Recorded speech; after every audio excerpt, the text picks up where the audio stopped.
Welcome back. You are listening and watching the TVC podcast with me, Simone Pennant from the TV Collective. We're an online resource that supports people of colour working in the content industries here in the UK and across the globe. The TVC podcast has a brand new look. We've gone visual and we're also following 3 incredible creatives as they navigate today's content landscape. Coming up, we ask, in the current climate, what's best? Pitching to TV or focusing on building your own audience online? Our creators meet James Loveridge from Little Dot Studios, UK's leading digital agency, for the first time as he explores their platform strategies. Facebook skews much older, TikTok skews much younger, as does Snapchat. Instagram is more varied with a tendency to be more female skewed in comparative to other platforms. And YouTube is a bit of a catch-all. In our featured interview with media analyst Evan Shapiro, he tells us what time it really is. If you're a content creator, a publisher, producer, or a production company or a studio, and you do not have a direct consumer strategy and department, you will fail. Plus our watch list, free money, and flowers. This week, could it be you? You are watching the TVC podcast, season 3. Let's get into it. Hey, let me ask you something honestly. As a global majority creative in this current climate, what do you think's better? Pitching shows to TV broadcasters or building your own audience on YouTube and TikTok? My name is Stephanie Ronan Klon. I am a producer, an AI filmmaker, and an AI trainer. I think that YouTube and TikTok can be really powerful platforms for global majority creators. You're reaching audiences directly and you're not having to compromise your vision in the same way you might have to with a traditional broadcaster. But it isn't easy. There is a whole new skill set involved, and it takes time and consistency to build and keep an audience. But the rewards can be huge if it does go well, both financially and in terms of visibility. If you build something that resonates, the traditional broadcasters can come knocking anyway. Hey everyone, Nikki Bedu, co-founder and head of production at Fully Focused and Million Youth Media here. I think the question is a highly relevant question to today's landscape. We know that broadcast takes a long time, but we also know that broadcast is important to global majority creators who want their work to be seen, heard, accessed, and it's important that our voices and our stories are told to a bigger audience. Development takes a lot of time, of course, and that time has to be monetized. So that also presents challenges. At Fully Focused and Million Youth Media, we pitch for TV shows, but we also have our own YouTube platform, which is a bit of a hub for short film for young filmmakers from underrepresented communities, and that has 500,000 subscribers. So we straddle both worlds, and it is possible to straddle both. I think when it comes to the digital landscape, we know that our audience is there, and I think we can be agile and we can use that to our advantage. So there's something to be said for getting your content to screen quicker.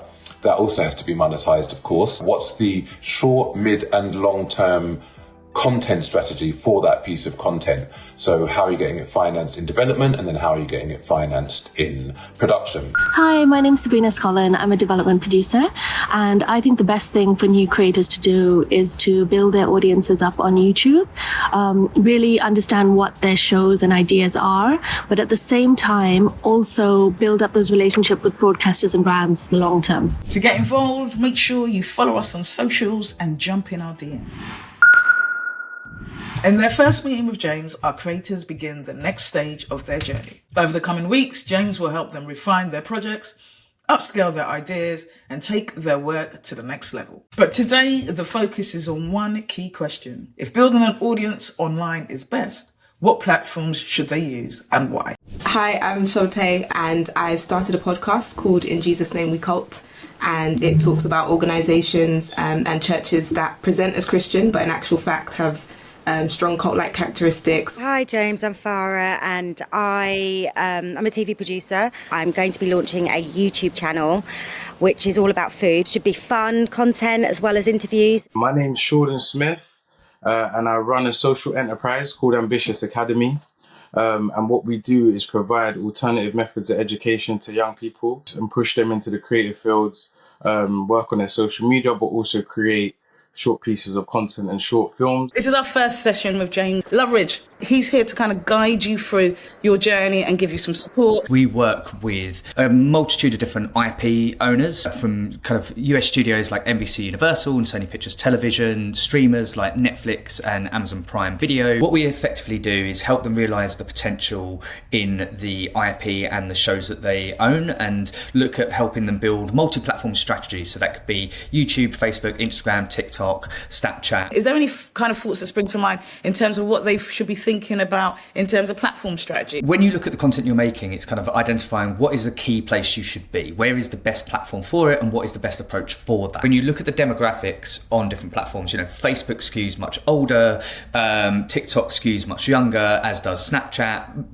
Instagram is more varied with a tendency to be more female skewed in comparative to other platforms, and YouTube is a bit of a catch-all. It's all things to all people. It can do, you've got shorts which skew younger, longer videos which skew older, but also it's understanding who is the audience you're trying to reach, what is the demographic I'm trying to build a connection with, and where can I reach them first. Solape, where are you at with the podcast, and what kind of strategy have you got in place? And then James, it'd be really interested for you to give us some feedback on that. I was quite new to the podcasting space. I only started it a year ago. So it was audio only to begin with, just so I could find my feet. But now for season 2, I want it to be in vision as well as audio. So using YouTube as a platform for that.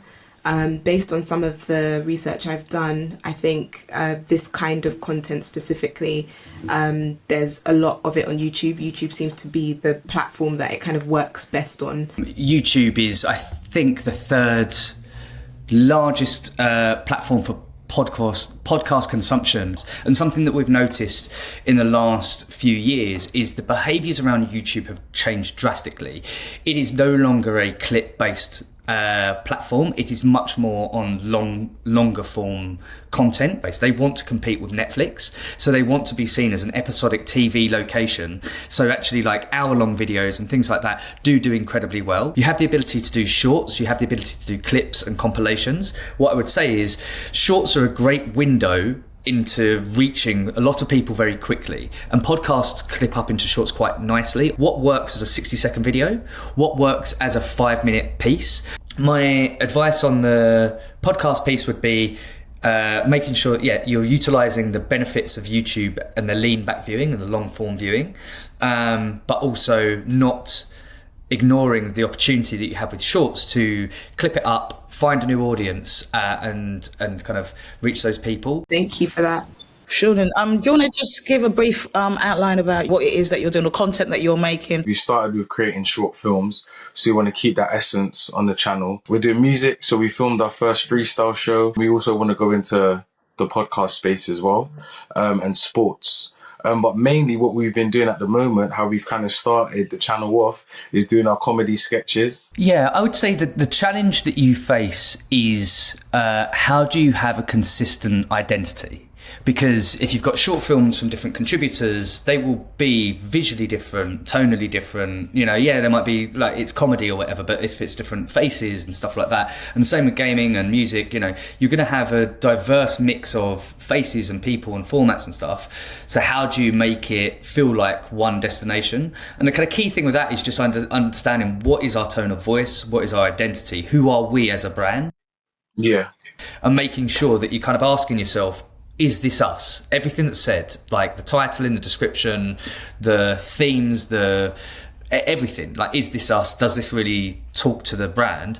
Because then as people subscribe, they'll come back for more if they know that it's the kind of thing they've bought into. Yeah, I'm definitely gonna figure that out. I really resonate with that. When you do loads of things, and how do you find your identity or your one voice through that? I think if it's true to the brand and the kind of programs that are on it, then lean in, but also don't force it, don't be inauthentic. Farah, tell us where you're at and what you're doing and kind of what you're hoping to achieve. I think my channel's going to be sort of representing voices that I think they need to be heard, and I want to do that in various different formats. I think my first advice would just be like, you know what, I'm going to get a video out and I'm going to see how it does and what I could do. Just kind of focus on one and then kind of build as you get more comfortable. it's not like dropping a TV series. Your first video doesn't have to be your first video forever. Like, you could, as you find your voice and as you find your stuff, if you look back and go, this doesn't really represent me, I was kind of still figuring it out, you can take the video down. Like, I would start doing it, do and then learn, and then get better as you're doing. Like, you're not going to be perfect from the first video. Like, and there will be so many things you'll look back on and go, I don't know why I did it like that. But that's fine. Until you start doing it, you'll never know. These are some of the things that our community are currently creating and watching. What are you? Tell us on socials and we'll feature you in our next episode. Hello, and I'm Sam Frey. I am the founder of Black People in Sports Broadcasting and a freelance talent development producer. And with everything that's going on in the world at the moment, I wanted to find something that was full of drama but unreal. So I chose Beauty in Black by Tyler Perry. And if you know Tyler Perry, you know that it goes from the sublime to the ridiculous very quickly. Anyway, I love it. And I know I'm late to the party, but I've just started season 2 and it is really a massive distraction and also really good to see black talent, black-led companies doing their thing. The media landscape continues to shift at breakneck speed. It can be hard to understand what those changes really mean. So we caught up with media analyst Evan Shapiro, whose recent commentary on the industry has been causing quite a stir across socials, and asked him where he thought the business was heading and what strategies we as global majority creatives need to adopt not only to survive, but thrive in this current era. Evan, what a joy. Listen, loads of freelancers are out of work, commissioners are slow. What are the opportunities, would you say, to get out there and start making content? Pick and choose who you're pitching. You can develop something direct on TikTok, direct on YouTube, direct on Instagram to a very specific audience. And even if it doesn't work, you haven't spent a lot of time, you've actually made something and you have data back to inform you in your next decision. However, you greatly increase your chances of success if you look at the case study of Amelia de Moldenberg, Chicken Shop Date Girl. Right. Chicken Shop Date is a very, very popular YouTube original series. So she is very young. She started this herself, and she now has her own studio, and she has a captive audience on a number of different platforms. She is a brand unto herself, and that is a great lesson. And I think if you can understand how to do that, the big commissioners will chase you. So I suppose it's about diving in what resonates with you, right? But also where the format might work. I will also argue that the testing ground for YouTube is TikTok, that the audience building extension that you need to drive to your YouTube channel comes from TikTok and Instagram. So, this is your marketing channel. This is going to be your home base or not.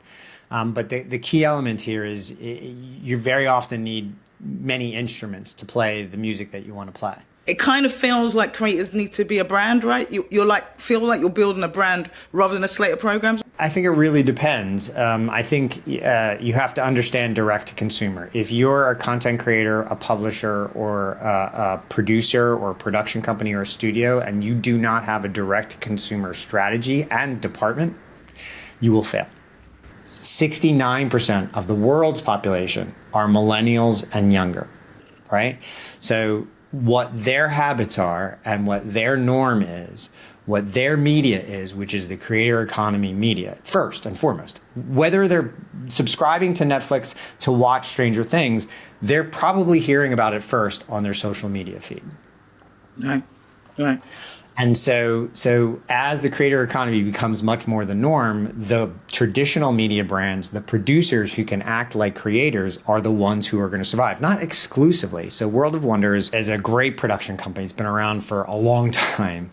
Randy and Fenton are the owners of it, and the founders of it, and they created RuPaul's Drag Race.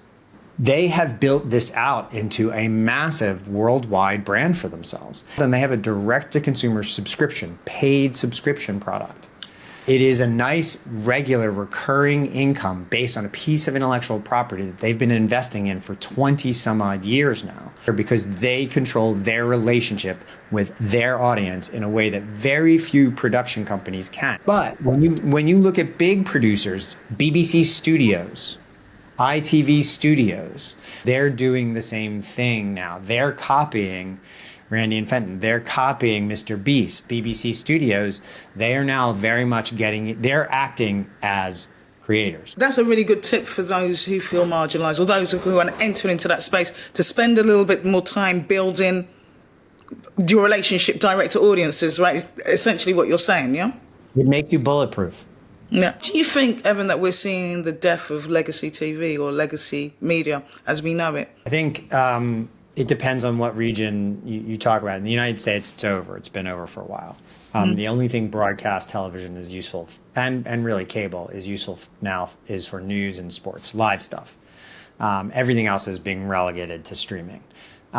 In Europe and in a lot of the rest of the world, where there is a vibrant public service media, that is not the case. So in the UK, BBC is still by far the biggest provider of content. Now, their share of voice has halved in the last decade. So that's a thing. And as millennials millennials and younger become the majority of the population in the UK, which that's what's happening, their habits, YouTube as the number one channel on the TV, that's becoming increasingly the norm. And as that happens, it really depends on how seriously BBC, in particular, takes this transformation. They've talked a lot recently about leaning into YouTube more, but there still is a preciousness around broadcast at the center of their business model. If they don't transform correctly in the next decade, and they don't win over young millennials, Gen Z, and Gen A, then yes, the death of traditional television will come true. That's a crossroads we are at right now. This week's top tips comes from Sarah Asante, creative TV consultant and former TV and digital commissioner. I have extensive experience of working with people who have had YouTube series, web series, people who've just kind of picked up a camera, gathered some crew together and figured it out themselves. I'm a real believer in that entrepreneurial spirit, and I think that spirit is called upon now. There's a lot of traditional TV and filmmakers who are really struggling or thinking that it's a sort of second-rate avenue to go down, and I don't believe that at all. I think there's real currency in building your own audiences. I think there's real currency in testing your ideas and getting that proof of concept. It's inexpensive. It literally is getting yourself a phone, a decent mic set up, and some editing skills, or using one of those softwares like a CapCut or a InShot, and figuring it out yourself. The reason I say don't wait for the commissioners, don't wait for the execs, and definitely don't wait for the money people to get going is because the first thing they're going to ask you is, what does it look like? What does it sound like? What is it tonally? What is it that you're trying to explain to me? And what better than to be able to send them a link and send them an example of your work? The other thing is you'll be able to test if your concept has global reach and has attracted a global audience. That is huge currency for when you finally do sit down with a broadcaster or a streamer and start negotiating what your TV version of that will be. And you'll have been able to create that outside of the glare of Ofcom rules, outside of the glare of channel needs and slot needs and things like that. You've got a proven format that has been tested in the market already. You don't have to explain the tone, the form, any of it, because it's right there. Just like Mr. Beast, he probably didn't have to explain what he wanted to do for Amazon. They got it because they looked at his YouTube. As regulars of this podcast, you know we simply adore showing love. With flowers. Cecilia Dean at BET UK deserves her flowers. Well, for me, it's quite obvious. She has an unrelenting desire to represent the culture in truly dynamic ways. Always has done.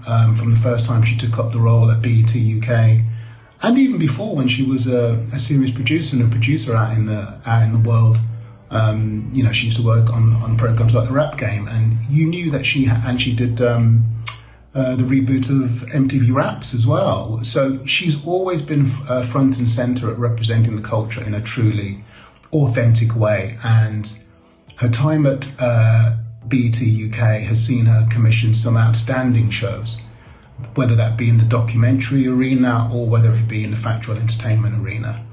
They've always been authentic. They've always spoken with a legitimate and intentional language that represent the culture really well. But where Cecilia truly excels for me is the fact that she's a champion for underrepresented independent production companies led by black and brown people, giving them a chance to make fantastic shows for BET UK, knowing that will give them a leg up, a step up, a foothold in the industry.